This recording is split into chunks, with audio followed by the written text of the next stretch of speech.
idea of distance decay is a term borrowed from geography that's often applied to tourism.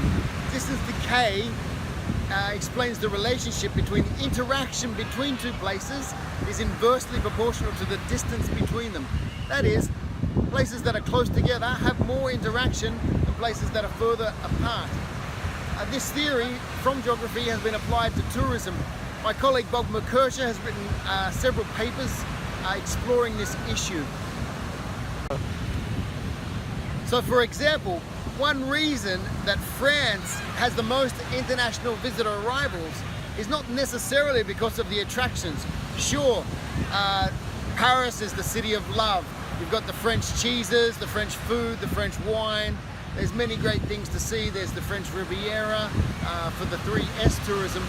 But one of the key reasons is because it's bang smack in the middle of Europe, and therefore it's surrounded by large countries, largely populated countries, such as Germany and the UK. It's very easy to get to.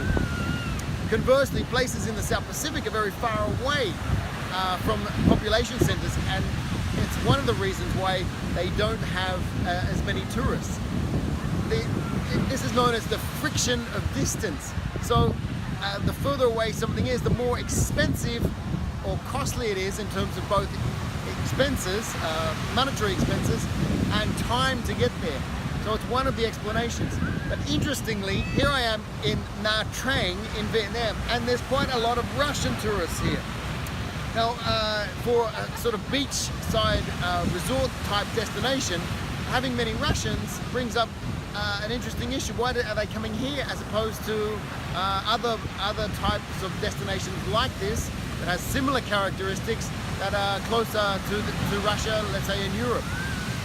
One of the reasons can be from historical or cultural reasons, both being formerly communist countries.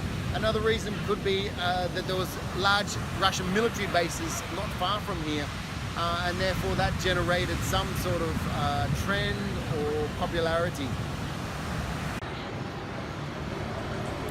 One thing you notice as you walk around Nha Trang is the signage in Vietnamese, English and Russian.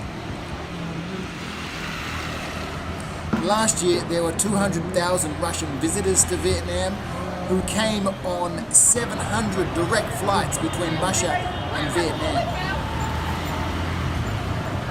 Apart from the low cost of living, another factor is that Russians can come to Vietnam for up to 15 days visa free.